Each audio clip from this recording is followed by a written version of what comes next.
Hey there, American Farmsteadhers. This is Jenny with the Gramstead Family Farm, and of course I'm here with Donna from Hazelbell Farm. I'm here.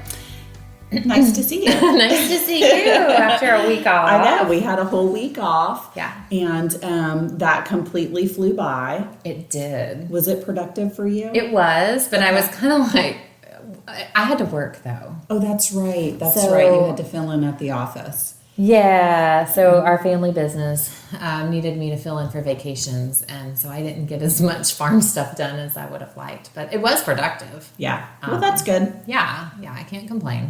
So how about you? Yeah. Yes, it actually was a productive week. Finished up some stuff on my chicken tractor that I needed to do. Yay. In order to get the meat chickens in there. So they are officially in the chicken tractor on the grass now. So that was Yay. good. And I guess I kind of finished my compost pile. Oh, update us. Like when you say you finished it, do you mean you have finished compost? Yeah, I'm pretty Cool. sure it's close to being finished. The temperature has came way down.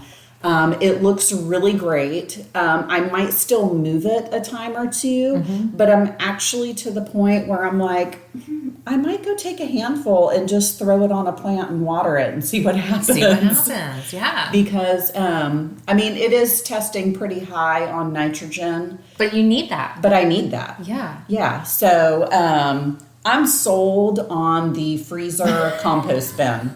Do you feel like so redneck though? It is not pretty, okay? I love it though. It is not pretty. But I learned a lot through the process, and this is like legit the first time that I've gotten a big amount of compost. And yesterday was only day 18. Yeah. That stuff broke down fast. That's super fast. And so what I ended up kind of doing, because my chest freezer, I only had enough material to basically fill it up halfway. Right. So, which at first I was thinking, oh, I need more stuff. I need to fill this up more. But that didn't really work out to be the case. I kind of liked it only being half full, because then whenever I was turning my pile, it was basically just moving it over to the other side. You had room. Yeah, had room to kind of shuffle stuff around.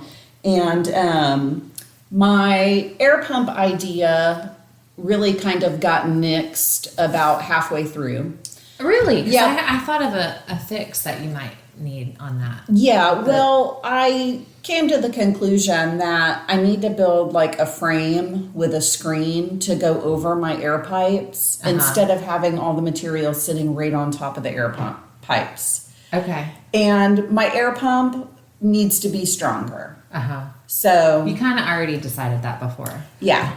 Like you had an idea that was going to need to be done. Yeah, and that definitely needs to be done. But I've found, though, that the amount of compost that I was trying to make and the speed that I wanted to make it in, I found it to be very beneficial for me to just take 5 minutes every single day and move that pile.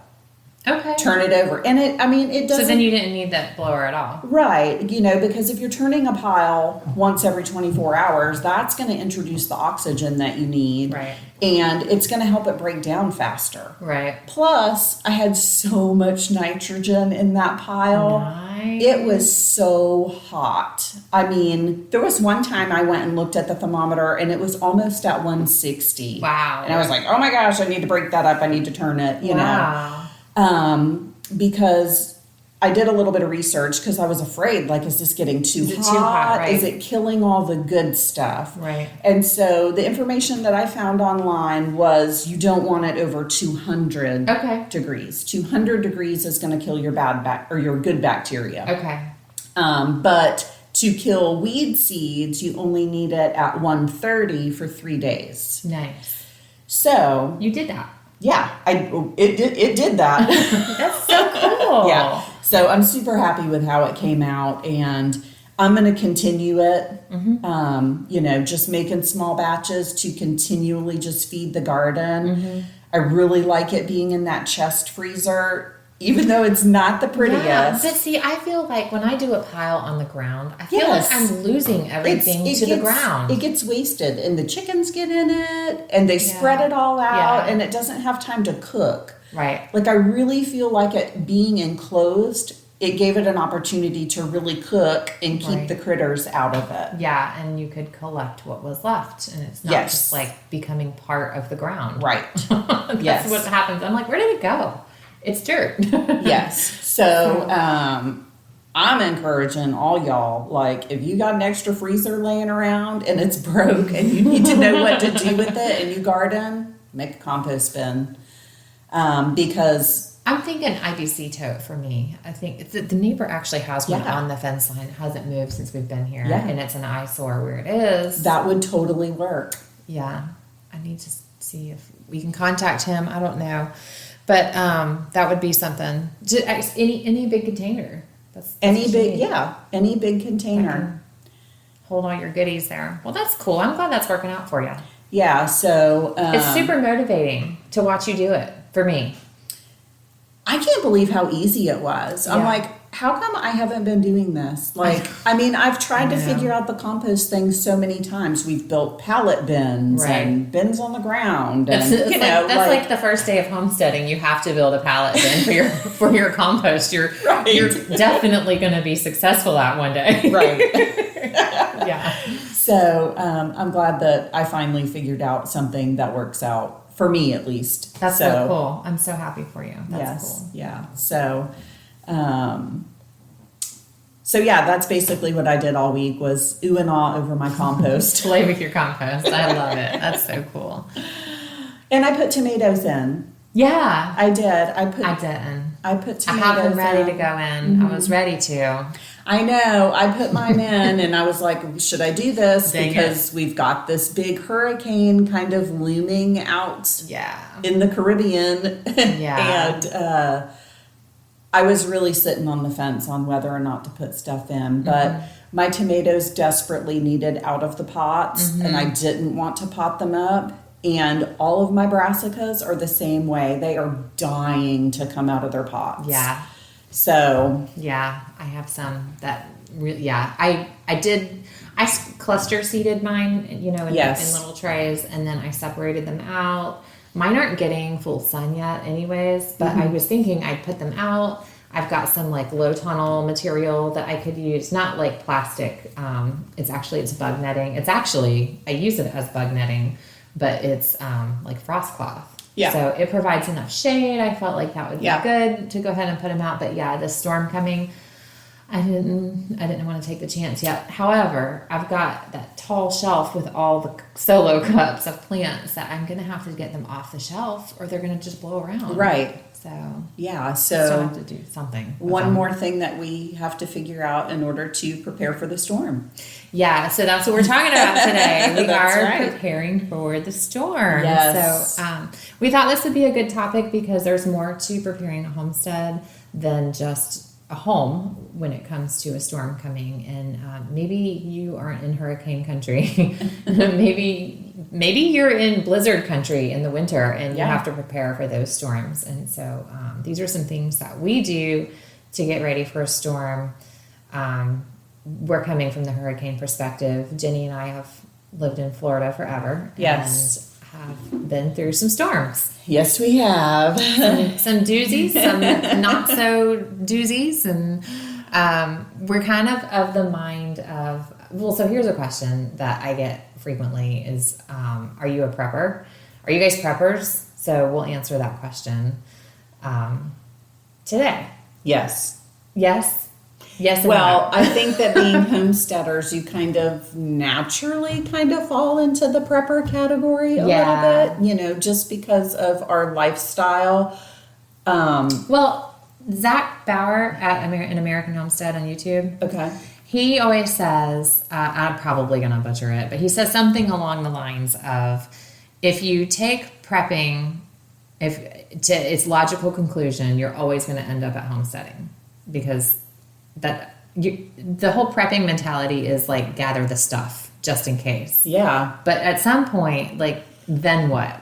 what about when your stuff runs out or your food runs out or your water runs out? Like, you have to know the skills to be able to replenish that. And that's where homesteading comes in. Yeah. So they do it. They do it though. Like, they're the off-grid kind of people. We're not there. No. And I don't want to be there. I'm not hoping for the end of the world here, you know, like no. We've talked about that before. We like our AC and our dishwashers, but, yeah, so we're kind of prepared, but yes. I don't put me in the prepper category. Yeah, I mean, like you said, there's kind of like the end of the world preppers. Yeah. You know, I wouldn't call myself an end of the world prepper, but I would call myself maybe like an emergency prepper. Like, I'm going to take responsibility and make sure that, you know, we have what we need in an emergency prepper. Absolutely. Absolutely. We have times where, you know, in February, and it's so funny that we're able to track this through social media now, because, you know, we have those Facebook memories that come up, or just stuff on the pictures on our phones that come up. And it seems like in February, which is not our hurricane season. No. You know, June to November is hurricane season. We always have a crazy storm that comes out of nowhere. None of the weathermen are telling you about it, that it's coming. It just happens, and it knocks out power for a couple days. Yeah. Well, I mean, for some people it might be a couple hours, but it could be a couple days. And we've been without power for a couple days with one of those storms that came completely unexpected. Yeah. And so what do? If you're not prepared, you're stuck, right? Yeah. And so that's kind of how we try to live, is to make sure that we're prepared. Yes. For those situations. Yes. Yeah. Yeah. So that answers that question. So hurricane preparedness or storm preparedness, we're kind of in a weird situation right now where we're watching this storm. Any little wobble in the track could make it so that we get nothing. Right. Or it could be really bad. Right. Or anything in between. Right. And our really last bad storm that we had, which was Hurricane Irma, it was kind of like that. It was like, okay, well, if it wobbles this way, we're probably going to be fine. But if it wobbles this way, and that's the way that it wobbled, we were without power for over a week. Yeah. Well, and you guys were like Coast Guard evacuated. Yes. We left with the Coast Guard in a boat and had to walk down the road to get on the next boat. There were several washed out areas on our road. And several areas of water, like on Black Creek Drive, that were like 12, 14, 15 feet deep. Right. Like, crazy. It was a crazy amount of water. And Jenny doesn't live on the water. She doesn't live waterfront property. She never expected that she was going to have to be evacuated by the Coast Guard. So it's just one of those situations that you have to be aware of, your surroundings and all of the what ifs and just in case situations. Yeah. So. And so now that we've been through that once already, and at that time we had no cows in our back pasture, and we actually had no pigs on our property when all that happened. Really? Yes. Thank the Lord. Because at that point in time, we would not have been prepared to move our pigs somewhere else or move our cows somewhere else. So that's kind of the big thing for us now when we know a storm is coming is what will you do? Right. Yeah. You know, we know that our cow pasture could very well flood. The area that our pigs are in right now, it was like 4 feet of water. So, now we have a plan for that. So, and it relies heavily on portable electric fence, which all of our animals are trained to, and that's a lifesaver. That's awesome. That is a lifesaver when they respect that one little piece of wire. Right. Yeah, that's awesome. Yeah, so, but the big question this time is like, okay, yeah, I can move my pigs. But do I really want to move my pigs to where my property stays dry? That's like where my really nice front yard pasture is. Like if I had to move the pigs out there for a couple of days, they're probably going to make a mess of it. Right. But in a life or death Yes. kind of situation. Yes. There's not really a choice. No, we also have an enclosed trailer that we could put them in if we needed to for, 24 hours or Right. so. Because we did find that as quick as the water came in, it was gone the next day. Right. So it didn't hang around. Right. So that's good. Wow. Yeah. So preparing, I think knowing, knowing your evacuation zones within your county, knowing where shelters are, where have a backup plan. We don't plan to leave, we won't evacuate. Right. But we know that there's a chance you might have to, if the roof blows off your house, you're going to have to go somewhere else. And so then what do you do? Yeah. You didn't plan to leave last time. No, we did not plan to leave last time. And if it was the same setup, we would not leave again. Right. Because our well ended up breaking when we were gone, and it's an artesian well. And so, water was spewing up into the air. Right. And at the time, Farley was next door because he had all his cattle out there. And so he came out to check on his animals and noticed that we had water spewing everywhere. Oh my gosh. And he came over and figured out how to turn off the water and called us. Nice. But at that time, we did not have replacement parts for our well, which was another big lesson for us. We will always have backup parts for our well from now on. Right. Because the water basically got so high. The big tank on the well. Bladder tank. Yeah, the bladder tank. The water got so high, that popped off and just started floating. Oh my gosh. Yeah. I was going to ask what happened. What ran into, because in floodwaters and, some stuff's floating by. I was what ran into it? That's was my first thought. But wow, that's crazy. And it could have been something running into it or, or the water just could have popped it off. So now we know we need to have backup well parts. Right. Because that took a couple days in order to get those. So. Right. Well, and that was before COVID when all of the supply chain shortage garbage is happening. The weirdest stuff that's on back order now, so parts would be a big deal to make sure you have on hand. On that same note, a lot of people have generators in Florida. There's a lot of new people in Florida who haven't experienced hurricane season. I've thought about that too. Yeah. We've had a lot of people from the north and people from California. Yeah. That haven't gone through this before. Right. So if you're thinking what do I do? And maybe you're not yet, because not a lot of people are talking about this storm yet, but it's been on our radar because we're nerds. Right. We're a little bit of weather nerds. Yes. And so, we've been watching it and kind of, putting the warning out to those closest around us that, who already know our little quirks. Yes. But, so a generator is the number one thing that people go to. I got to get my generator. Well, people get a generator, they use it once, they leave the gas in it. Yep. And it sits. They ruin the carburetor. And then can you get a carburetor right now? Right. I don't even know. Right. I don't even know. So that's one thing that you need to do is go fire up that generator, make sure it runs. Make sure you don't need any parts. Eric did ours yesterday. Carburetor was fine, but there was gas in the tank.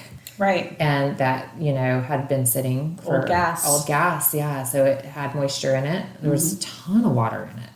He's like, I don't even know. He said, I don't know. I don't think I used it last. I think it was the kids. And I'm like, I don't know. Maybe it was. They have a lot of projects going on. But, we had to make sure that was up and running. And I'm glad we did. And he called me to say, hey, props to you, wifey. Right. Because I thought for sure we were in good shape, and it wasn't. Yeah. So he had to get all that cleaned out.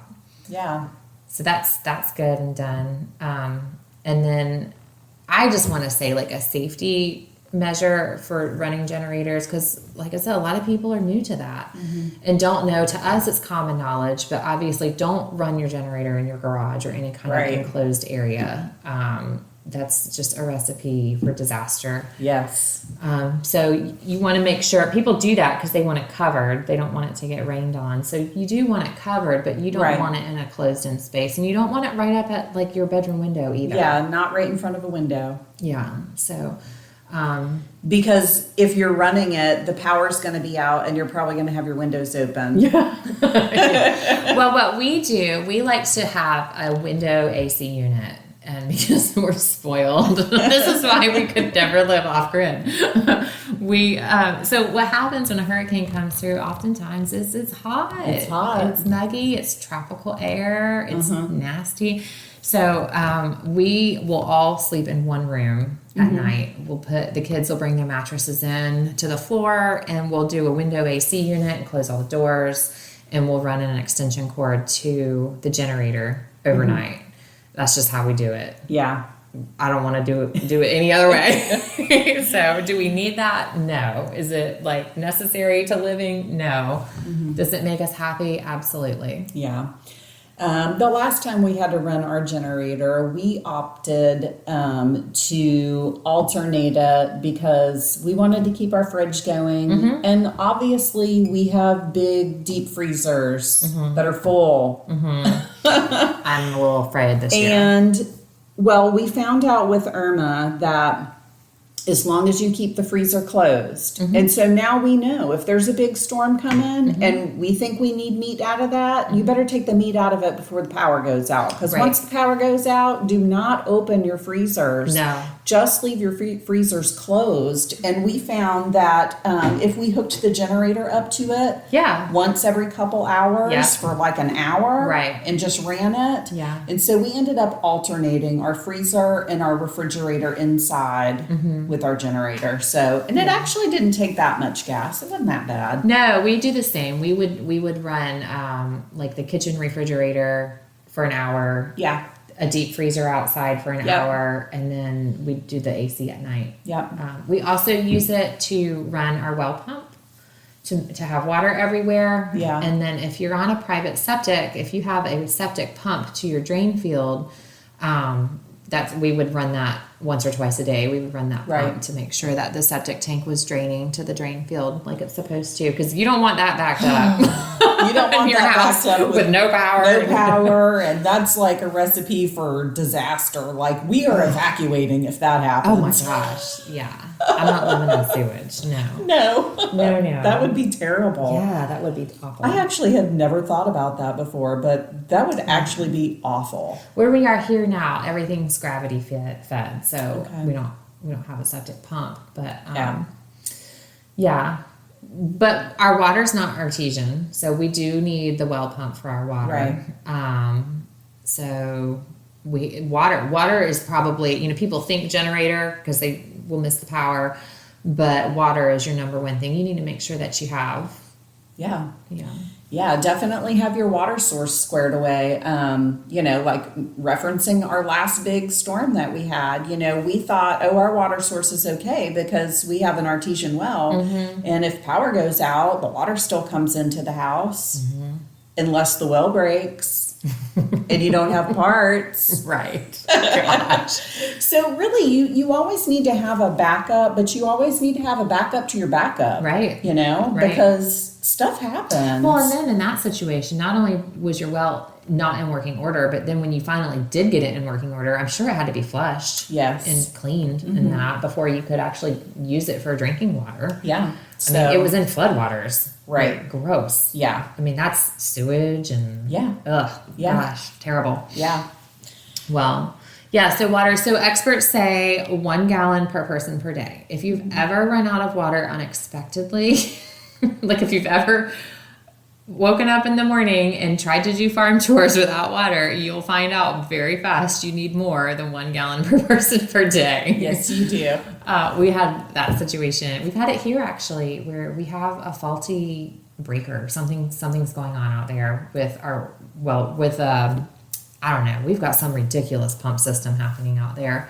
Lots of pressure tanks. I don't understand it, but that's not my cup of tea. It's Eric's thing. But so like every 4 or 5 months, I'll wake up in the morning and there's no water. Like, what the crap, Well, I can function. I can manage. I keep bottles of water on hand. I keep some jugs of water on hand just in case, because you never know.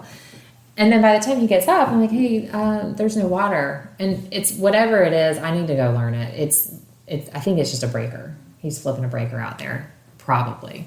But he's like, well, you know, what do you need? What couldn't you do? You know, like, well, nothing, because I had a backup. But the cows need water, you know, and when they drink that water down, if it's not just that breaker, or maybe, I don't know, maybe next time, maybe one time he goes out there and his 2-second deal doesn't work. What then, you know? Maybe a hurricane comes and we have no power and our generator breaks. Right. You know, like we have the generator, but what if it doesn't work? Right. What if you run out of gas? What if we run out of gas? Right. For the last couple of years, I've really had my eye on, there's a particular solar generator that says that it's powerful enough to run a freezer. And I've really had my eyes on it for a couple of years. I just can't take the plunge to buy it. It's expensive. Like, oh, it's expensive. But we live in Florida. Would we use it? Absolutely. Right. You know, and we could even take it camping. Yeah. Oh, that would be nice. That would be cool. Yeah. Then you could go camp wherever. Yeah, that is true. You know? That's cool. But yeah, so, all right, so animal water. Yeah. Yeah. So we fill every trough possible. Right. Beforehand. Fill everything that you can. Yeah. And then inside the house too, like if you have bathtubs, be filling those bathtubs up. We'll fill up jugs of water and freeze them. Right. I was going to say that with your freezer. Pack your freezer with frozen water. Like, pack it. Yeah. If it's not packed, if you have a freezer that's only halfway filled, your meat's going to thaw out faster. Yes. So every little nook and cranny you can fill with 2-liter bottles and little water bottles and whatever you can to pack it full of ice beforehand. Yeah, we we have a little bit of space in our freezer right now, and actually on the agenda this weekend was to put a pig in the walk-in cooler to eventually go into the freezer. But I told Tori, I'm like, no, we don't need to do that. We just need to wait. Let's wait one more week, and you know, that way we're not running the risk of something else to keep cold. Running the generator for that. Right. Oh my gosh, that'd be horrible. So, I tell you a common question that I get about farm from people, about farm and storms are specifically geared towards the chickens. Me too. And I get a common one too, but you go first. Yeah, like what do you do with your chickens during a hurricane? Do you bring them inside? That's what I get all the time. Did you bring your chickens inside? No, I'm not doing that. No, I mean, I would say the most important things with chickens is make sure they have a spot to get out of the wind. Right. Where they're going to be protected from the wind and the rain. Right. If they choose, they might not choose that. Right.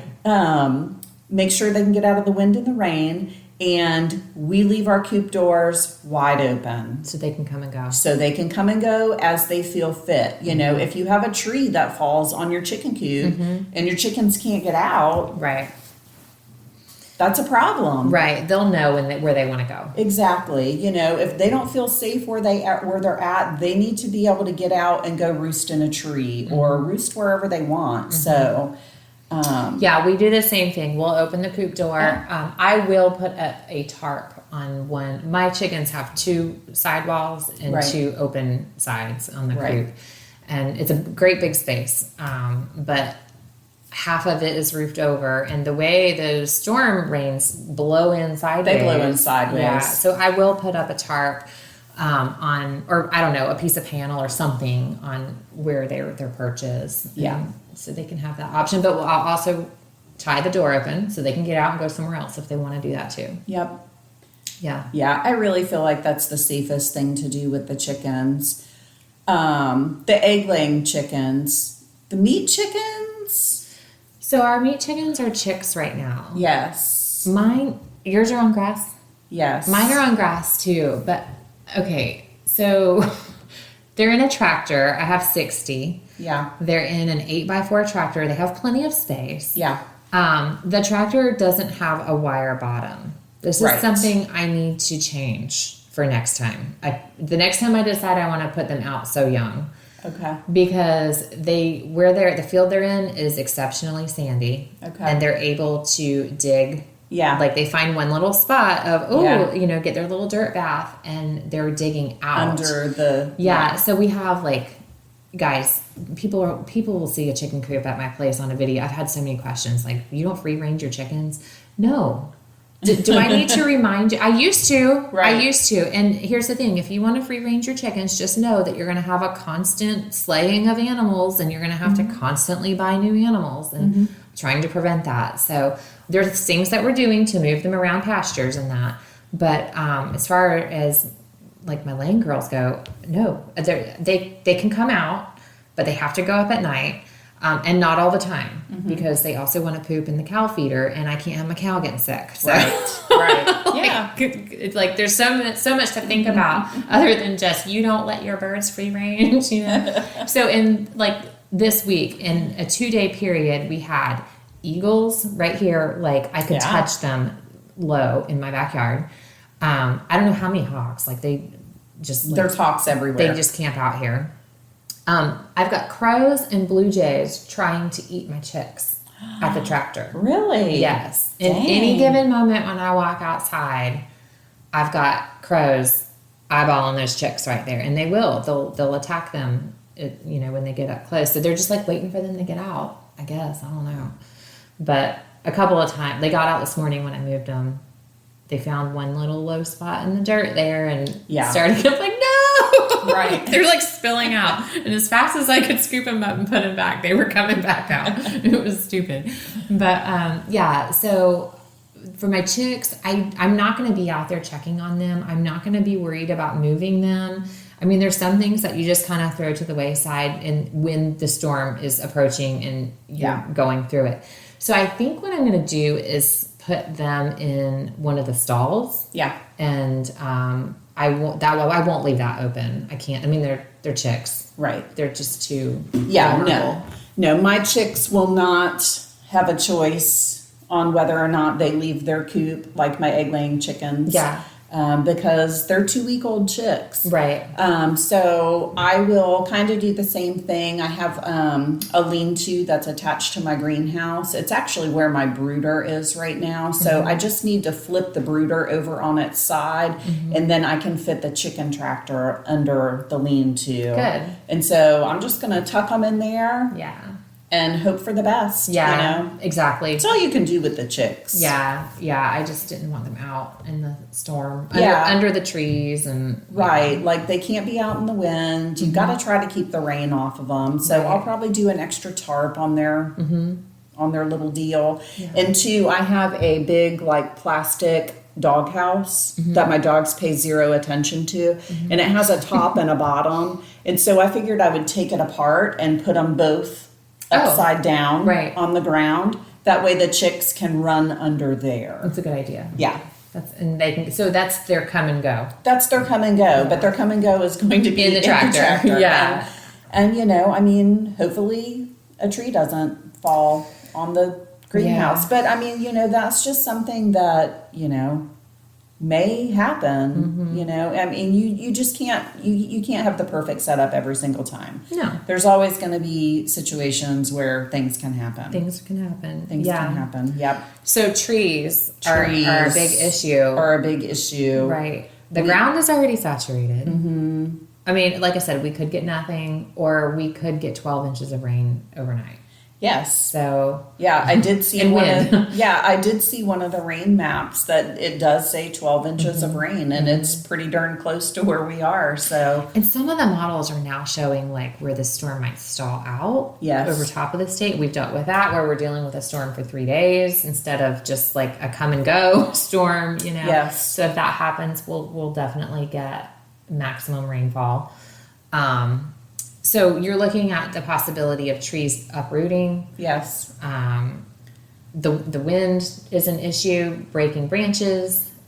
So fences. Yeah, then you really got to worry about your fences. Yeah. So that's one of the first things that we do when we kind of keep an eye on the radar, obviously, you know, and if it's a squally part of the storm where you're getting like a really bad squall line come in and then you get a break. Yeah.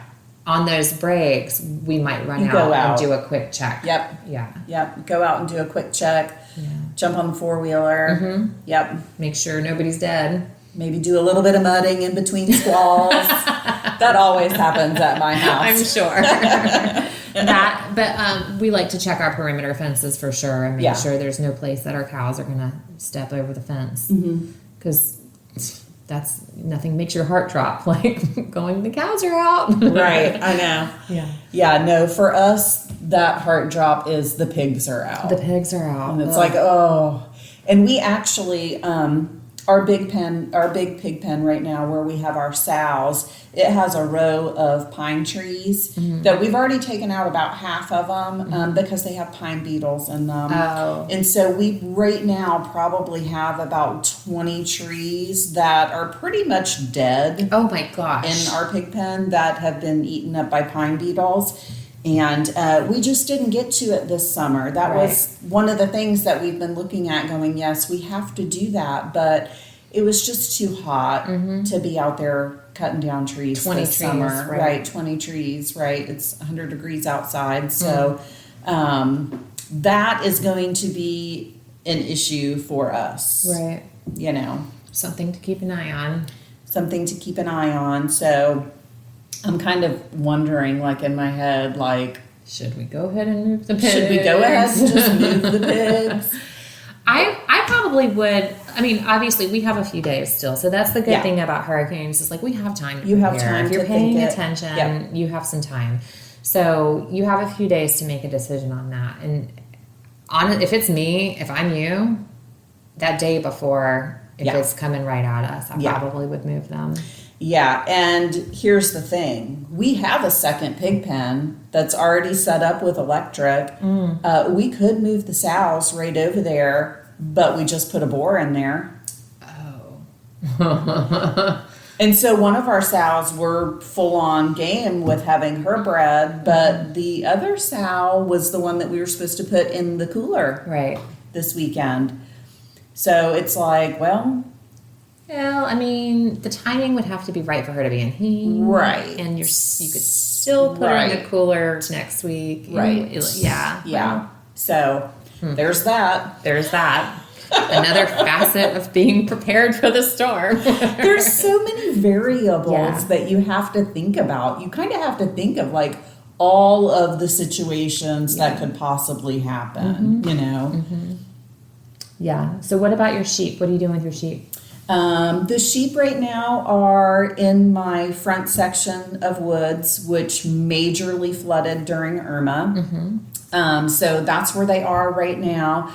If it starts to flood, I'll just load them up into the other enclosed trailer and probably move them just on the other side of my house, kind of where my greenhouse is, and like literally right beside my porch. I could run a couple of electric lines right there and just keep them right beside the house because that area did not flood. That's your high spot. Yeah, we do have a pretty big high spot area. It's all out front is high, and then all right around my house is high. So, I mean, when we flooded, we were basically on an island. Right. I mean, we had water all the way around us, and so we just basically moved everything to the front yard, like all the vehicles. Right. You know, and so we'll just probably do the same thing.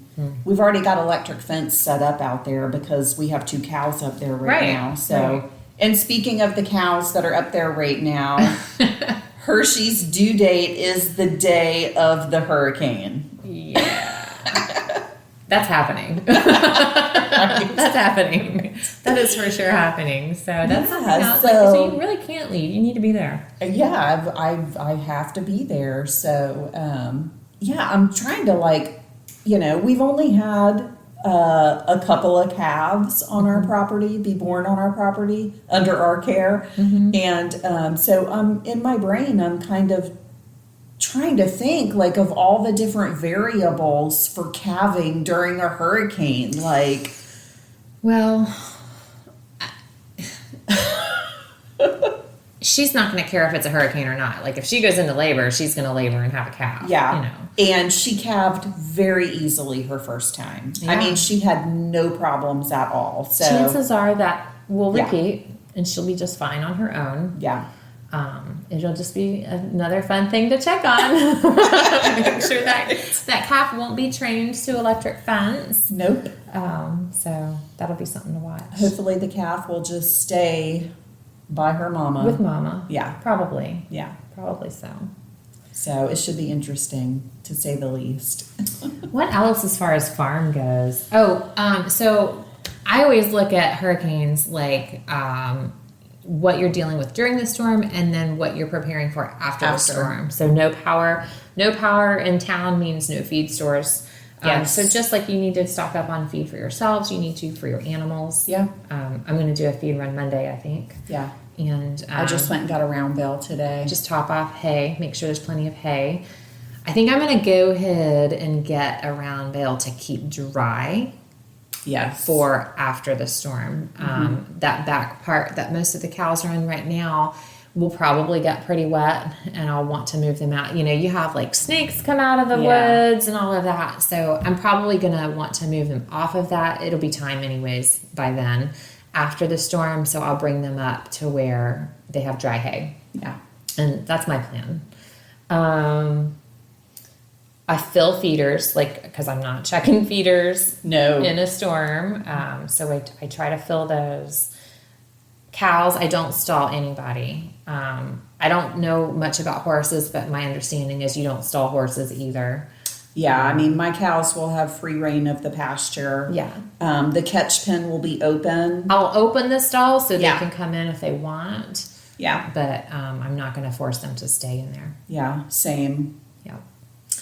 And then the other thing is like tying up loose ends. So just like you're walking around your yard to make sure you don't have lawn furniture and garbage cans flying around in a storm, just all the little farm things, all the little things that you've been meaning to do. Like I have my milk pump, my vacuum pump that I use to milk for my milk machine. And it has I need to replace, the Teflon in some of the working parts, and it's just like plumber's Teflon tape. Right. Is all it is. And it's loose, it's old, so the parts are loose, and I'm having a hard time pumping. I keep forgetting to do it later in the day, and every morning I go out to milk, and I'm like, and you're like, oh, I forgot to do that. Yeah. So, okay, I got to hold it in place again another day. And so last night, that was one of the things, hey, I need Teflon tape. I need to get this done. I need to, just check that off my list, because all those little annoying things are going to be magnified by not having power later. Yes. And being with floodwater or whatever, whatever you're dealing with, you want to have as few headaches as possible. Yeah, absolutely. And, having a storm out there looming and you don't know if you're going to get hit by it or not, it's a great motivator to get stuff done. Get that stuff done. My yard always looks so good, but as there's a hurricane approaching, all the buckets are cleaned out and stacked up. Right. Everything's put away. Yeah. Everything's picked up. Yeah. So I really have to go around the yard this weekend. Maybe get the boys. Yeah. Yeah. That's the last thing that happens for us, because we're a working farm, stuff gets left around. Yeah. But and we don't know the direction of this thing still. But the things that we do ahead of time are make sure we have gas, make sure we have water, make sure we have food. And then after the storm, here's another thing, we eat ridiculous amounts of crap food during the storm. Yes. I don't know if it's the boredom or the anxiety, or I don't know. just that we have it and we don't normally. Everybody gets excited about Twinkies and Pop-Tarts, and I don't know why those are the things that we have on hand, but they are. And so everybody eats. You want stuff to do. But then after the storm, when you're out of power, that's not the stuff that you turn to. You want to eat your fresh stuff first before it goes bad. Mm-hmm. And that's not something that people think about. Yeah. I don't know why, but they think they need to have their Campbell soup. Right. No, get the stuff out of your refrigerator and eat that before it goes bad. Yeah, you got to eat that stuff before it goes bad. And I was actually thinking the other day, of course we have our emergency food supply, and we're pretty well stocked with food, but thinking about the power being out, I might want some meat that's already cooked. So I might go through the freezer and pull a bunch of stuff and let it thaw and maybe can it. I'm doing that today. That way you just have some meat that's ready to go. Yeah. Pop it open. I'm canning some pork today. Okay. And it'll be like pulled pork that we can just throw on some sandwiches. Yeah. I was thinking the same exact thing. So I might try to tackle that this weekend. Yeah. And if we don't get hit by the hurricane, we don't need it. It's done. It's done. Yeah. You know, and we can pull it for dinner. So That's right. Yep. So paring down that to-do list, figuring out where all the animals go. I think that's about it for me. I mean, the only other thing that I haven't done that I really wanted to do before we had another storm come was to get a weather radio. And I really thought that was something that was like gimmicky, that not needed. We have internet, we have phones and all of that. However, at this house, our internet and our cell service run off of the same tower. Okay. I don't know how, it's like I think it's 3 miles line of sight that way. But if something happens to that tower, if it receives wind damage, if it gets a lightning strike, which seems to happen frequently this year, we are completely cut off from communication. We have no internet. Mm-hmm. We don't do satellite TV here. So we're stuck with no communication. We have no idea that a tornado is coming. Yeah. Well, and the reality of the world that we live in right now is the fact of our supply chain issues. Mm-hmm. You know, if that tower does go down and a part needs to be replaced on it, they might not be able to get the part. Right.